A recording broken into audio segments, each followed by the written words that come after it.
You're watching Mc&T Sports Report on CHCO-TV in St. Andrews. And now, here's two guys who will do anything for some free snacks, Evan and Joe. I'm Joe Ticotsky down in New Haven, Connecticut. I'm Evan McFarlane. I think I'm in St. Andrews. It's so foggy, I can't tell. You're watching episode 83 of Mc&T Sports Report on CHCO-TV, and a nice fancy background here. World's biggest microphone. We have two big stories here in the A block, as we call it in the business, so I will get started. We have our first sponsor, Evan. It's the Oat Company. So let me tell you a little bit about the company. Patrick Griffin is the founder, started in 2019 in St. John's, Newfoundland, and their products have real natural ingredients with no added sugar or artificial flavors, although for some reason they spell flavor Flavour, so you guys got to get going on that.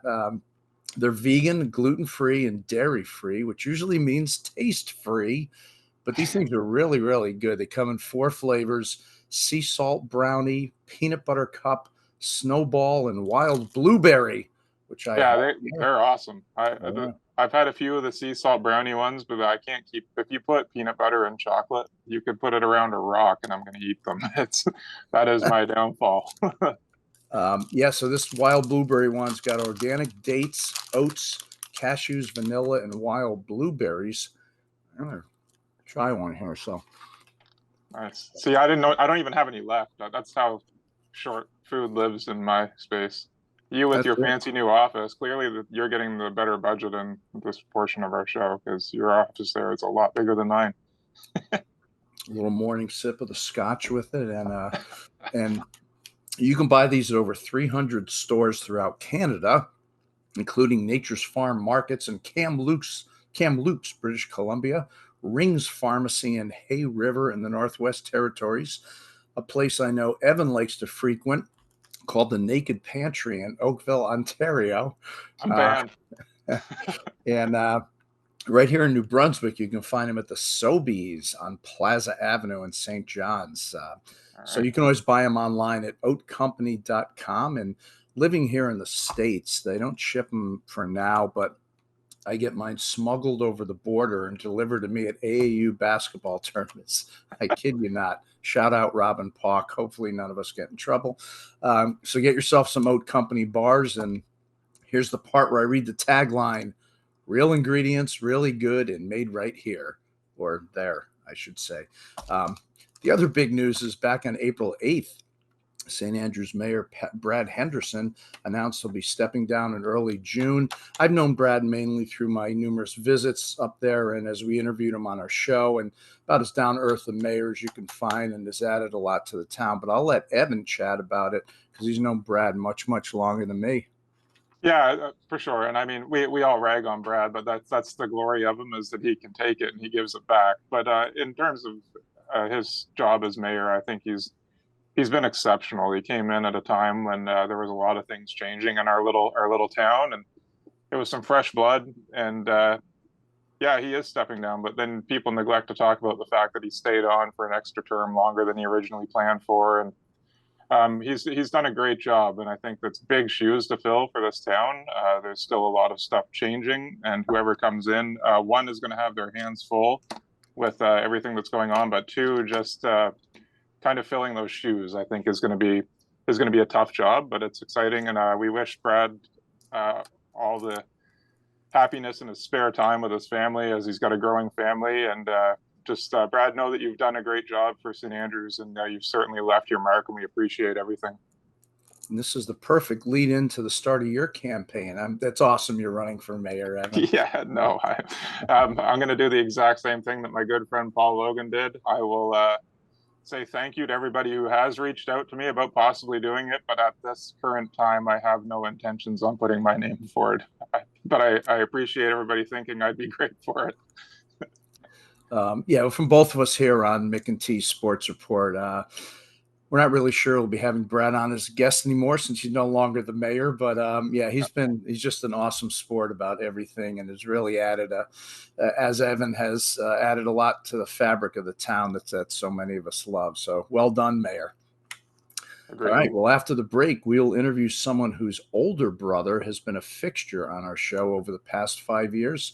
You're watching Mc&T Sports Report, sponsored by the Oat Company. Hey. If I can talk and chew them, it's good stuff. You're watching Mc&T Sports Report on CHCO-TV in St. Andrews.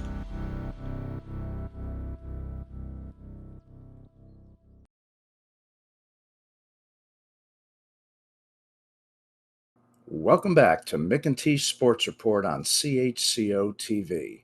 Our first guest is the younger sister of our good friend Brandon Sherrod, who is currently coaching at Yale.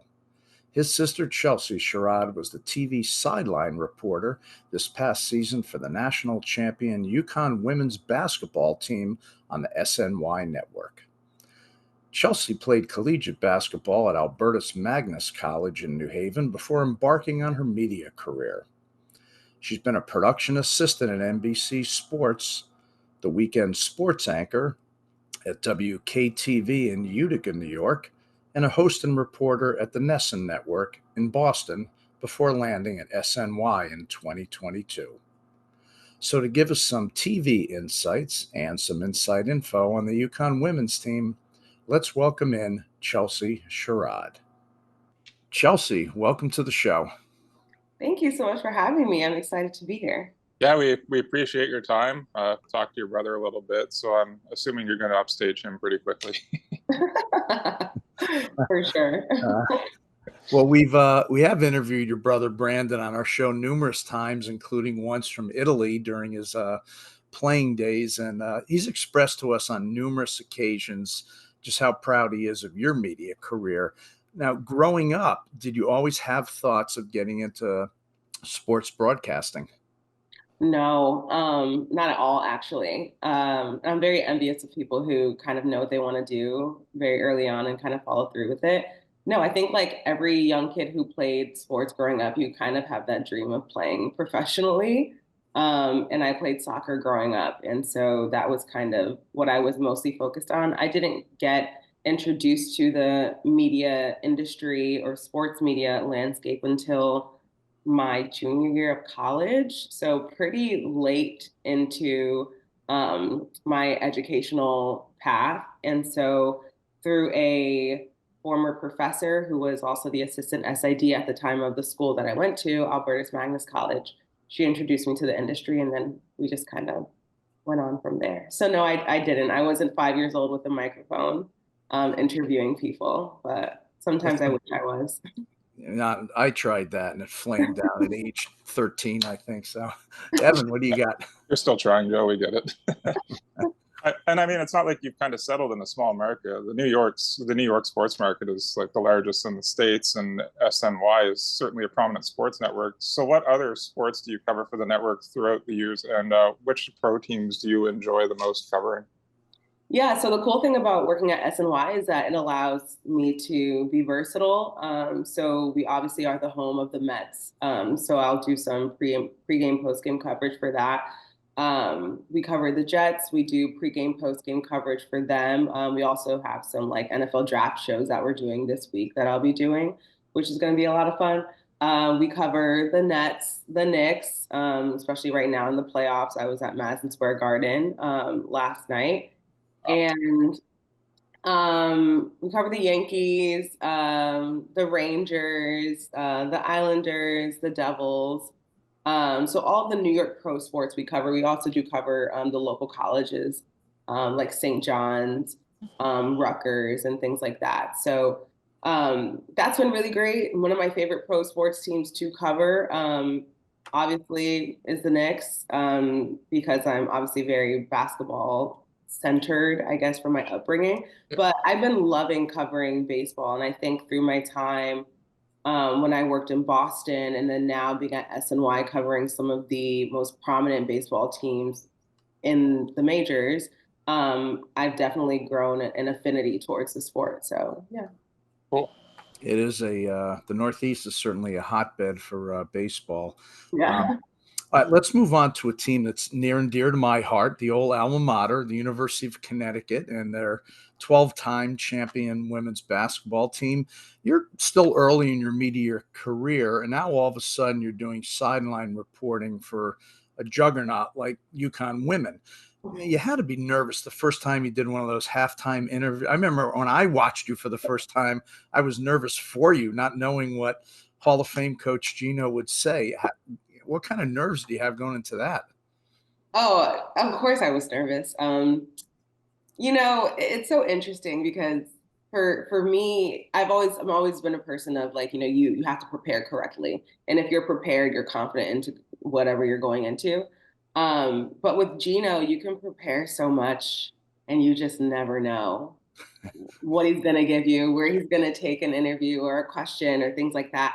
So the fun part about it is that it keeps you on your toes, and it also keeps you human, so to speak. Like, I think as broadcasters, you go into an interview with a certain line of questioning that you want to ask someone.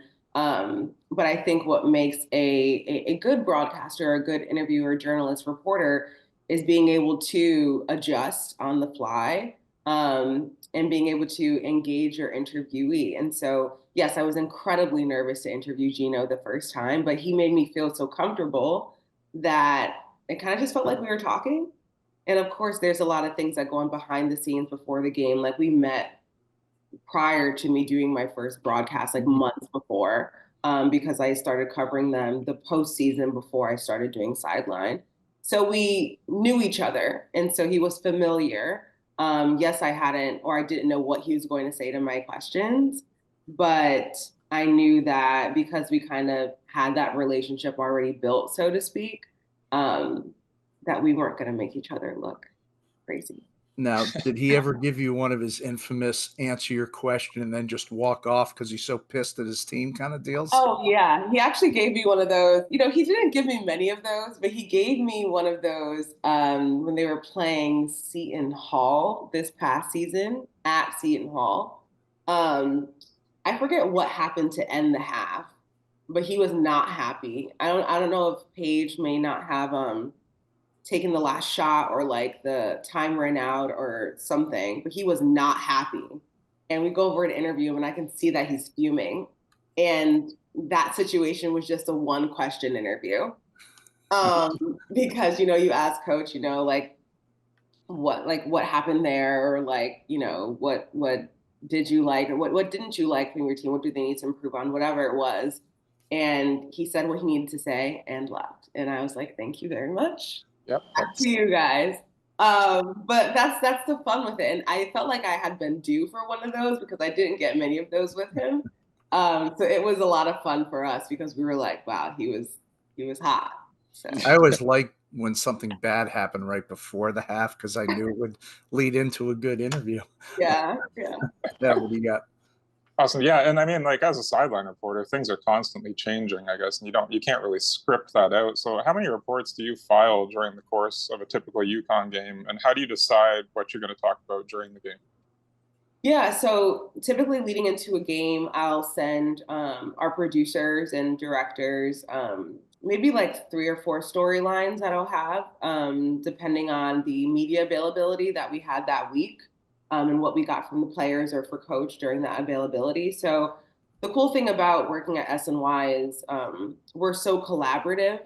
And so when we have those meetings, we kind of will go back and forth on what we think is like really important or super impactful, or if a player's coming off of a good game, then we're going to obviously follow up with them.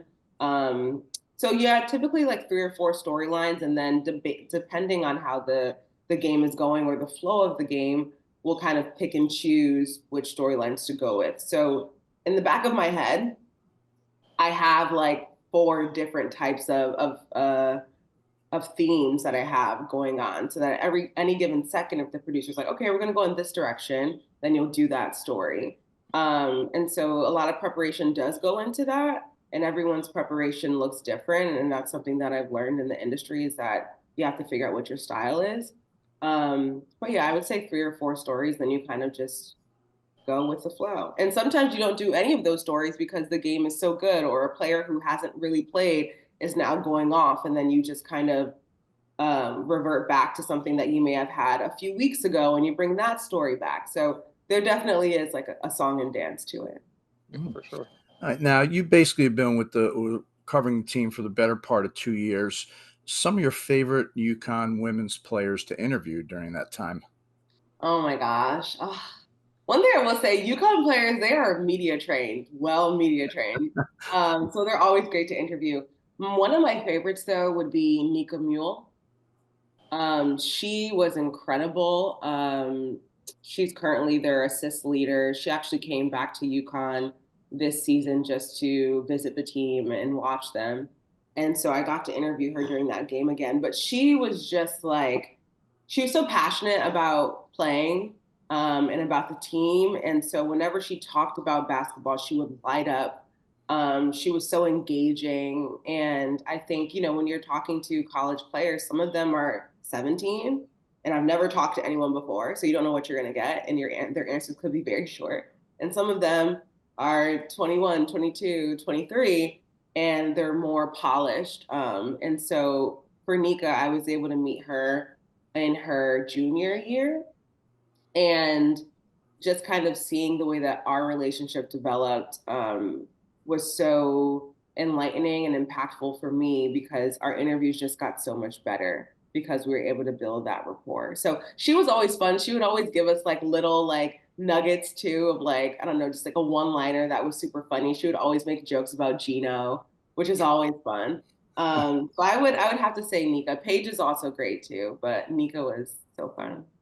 Yeah, Paige, I never really see her around the media too much. Huh? She tries to hide from us, honestly. Now tell us something about Paige that most people wouldn't know. I don't know if the general public doesn't know this, but Paige is like she's probably the most like humble, down to earth superstar that I've met. She cares so deeply about her teammates. And like, okay, you can say that about a lot of different players, but like Paige will really go to bat for her team. She's super selfless, and sometimes selfless to a fault.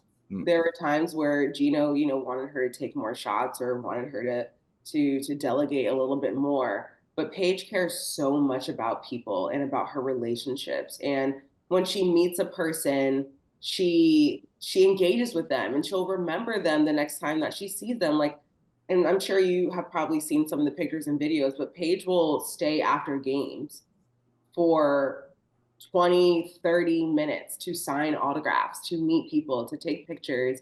And so I think that's the thing that draws people in most, is that she's human. Like, she's just a girl that loves basketball, and she's so appreciative of the people who help her along the way, whether that be her teammates or the people that come out to watch her, like the fans. Like, she makes sure that her team, that they're always set. Like, Paige has 1,000 different sponsorship deals and things that she has going on in NIL, but she always makes sure that like, okay, I want to share this with them, or I want to do this with them. Let me take them along for this ride.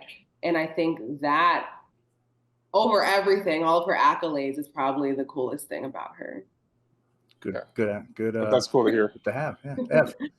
Yeah. So you said right at the beginning, you said you got into this a little later. You didn't know what you were going to do growing up. But now that you're in and you see kind of how this is progressing, if you look into the future, where do you kind of see yourself professionally 10 years from now? Oh, 10 years from now. I'd probably say, or I will say, 10 years from now, I want to be working at a national network, covering some of the biggest sporting events in the country. And so whether that be, you know, one of the 4-letter or 3-letter networks that we all know, I'm hoping that I do get to that point. And I think that, thankfully and gratefully, my career path so far has put me in a position to take those next steps when those opportunities arrive. So yeah, hopefully in the next 10 years, I am very comfortable at a national network and just continuing to do what I enjoy, which is sideline and also in studio hosting. So if I can keep the same versatile type of gig, that would be awesome too.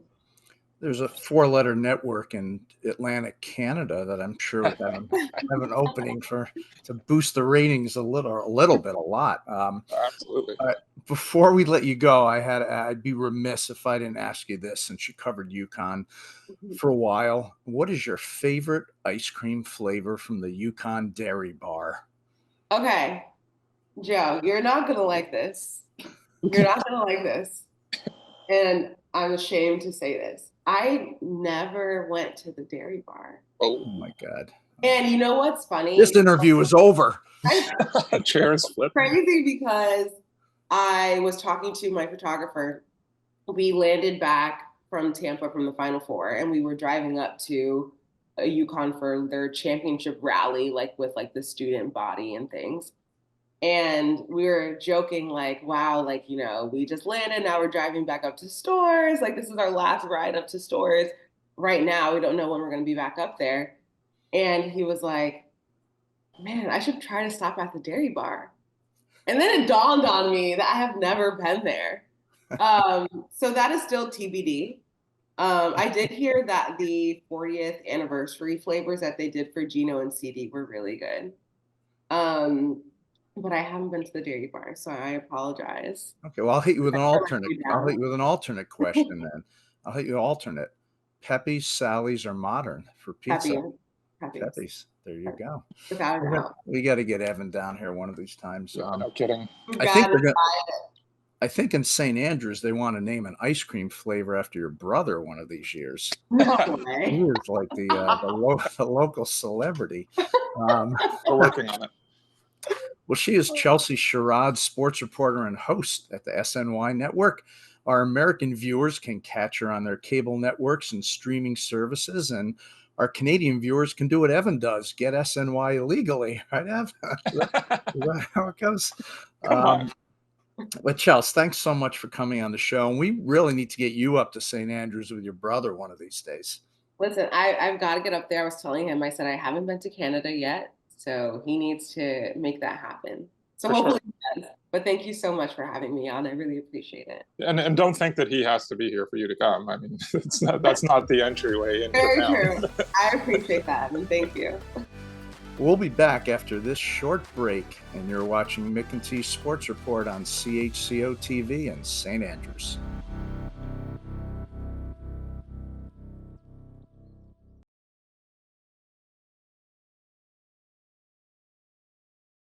Welcome back to Mc&T Sports Report on CHCO-TV. Evan, how about that Chelsea Sherrod? Yeah, that was pretty good. You can definitely tell that she talks to people for a job, and I think we might have missed the mark on this. We might not have needed Brandon on here so many times. Exactly. Luckily I get the SNY Network, so I've seen her throughout the last 2 years, and she just is so intelligent but witty and comfortable in front of the camera, and she definitely will be moving onward and upward. You're going to see her somewhere at some point. But yeah, I agree. Great job. All right, shout out time. I will give a shout out to Debbie Lord, who you know better than me, but she retired a few weeks ago as the youth and recreation supervisor in St. Andrews. And there's not really enough time on our show to talk about the joy that Debbie brings into the lives of kids and adults in the town. And obviously, Evan, you've known her a lot longer than me. For sure. I mean, but speaking, like, we're just talking about people whose shoes are going to be hard to fill. I think what Debbie's done to the community is, like you said, we don't have all the time to talk about this. I grew up in Debbie's house. There was always 10 kids at her place. She was always feeding you. She's taken people to hockey all the time. She's helped a lot of kids around the area in need. And she just has the biggest heart, which is something that's has been harder to find in these days. But Debbie would open up her house to absolutely anybody. And just like we said to Brad, she's taking time to enjoy herself and to be with her family and her grandkids who are getting older and getting into sports. And I know that Debbie will probably be around more than when she was working. I think that's just the person she is. She's going to say that she's retired, but I bet you she's going to be volunteering anytime that she's not actually camping. Good stuff. And as a quick double shout out by me, St. Andrews was recently named a top 10 Canadian travel destination in a CBC poll. So you guys don't need more people there in the summer, but it is nice to get the recognition. We'll take it. Everybody come on in, fill the place. You can get our, we're going to open up an oat company kiosk on the corner there of Water Street. We are out of time. So that's it for episode 83 of Mc&T Sports Report. I am Joe in New Haven. And I'm Evan here in St. Andrews. Thanks to Patrick Watt and Florence Mitchell for letting us know that the new Prime Minister of Canada is not related to Art Carney. That may be before. Do you know who Art Carney is? No. From the Honeymooners with Jackie Booth and those. Yeah. Another ref. Yeah, that went flying over everyone's head. And once again, thanks to the Oat Company from St. John's, Newfoundland, for sponsoring our high quality show. This is Mc&T Sports Report on CHCO-TV in St. Andrews. We'll see you next time.